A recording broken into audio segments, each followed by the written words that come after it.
అయ్యప్పో స్వామియే.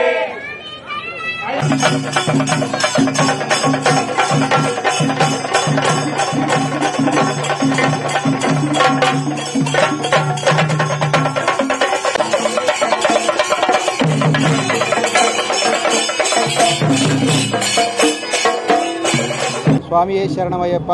ఈరోజు కడప నగరం 50 డివిజన్లో మాలంపల్లిలో 10వ వార్షికోత్సవ అయ్యప్ప స్వామి గ్రామోత్సవం జరుగుతుంది.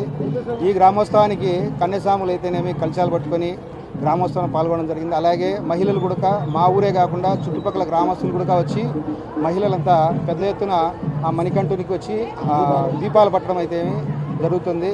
ఇది పాలంపల్లె కాదా అనే విధంగా దాదాపు 2000 నుంచి 2500 మంది ఈ గ్రామోత్సవంలో పాల్గొంటున్నారు. వచ్చిన ప్రతి ఒక్క భక్తునికి అయ్యప్ప స్వాములకు మహిళలకు అందరికీ కూడా భిక్ష ఏర్పాటు చేయడం జరిగింది.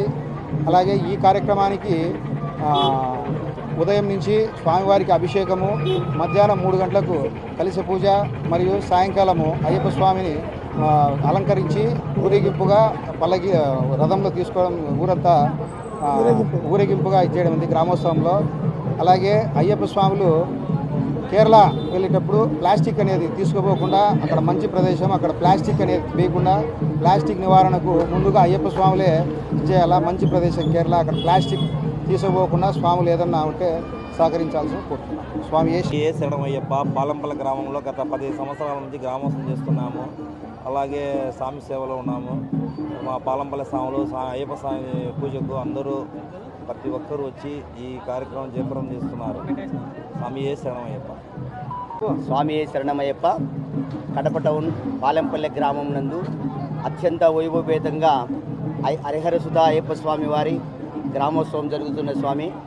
ఈ గ్రామంలో కులాలకు అతీతంగా శ్రీమూర్తులు కానీ, చుట్టుపక్కల గ్రామ ప్రజలు కానీ, అలాగే కన్యస్వాములు కానీ అత్యంత భారీ సంఖ్యలో ఈ కార్యక్రమానికి వచ్చేసి ఈ కార్యక్రమాన్ని చాలా విజయవంతం చేసినారు స్వామి. ఇక్కడ ఈ గ్రామంలో ప్రతి కుటుంబం కూడా ఒక పండగలాగా ఈ కార్యక్రమాన్ని చేసుకుంటుంది స్వామి. ఇది హిందూ ధర్మంలో ఉండే ప్రతి ఒక్కరికి గర్వకారణంగా భావిస్తాను స్వామి. స్వామి శరణం, స్వామి శరణం, స్వామి శరణం. స్వామి శరణమయ్యప్ప. గత 10 సంవత్సరాలుగా ఈ గ్రామం నందు క్రమం తప్పకుండా గ్రామోత్సవం జరుగుతున్నది. ఈ గ్రామోత్సవానికి సహకరించిన ప్రజలందరికీ కృతజ్ఞతలు తెలియజేసుకుంటూ, అయ్యప్ప స్వామి అంటేనే కుల మత ప్రాంతాలకు వర్గాలకు అతీతంగా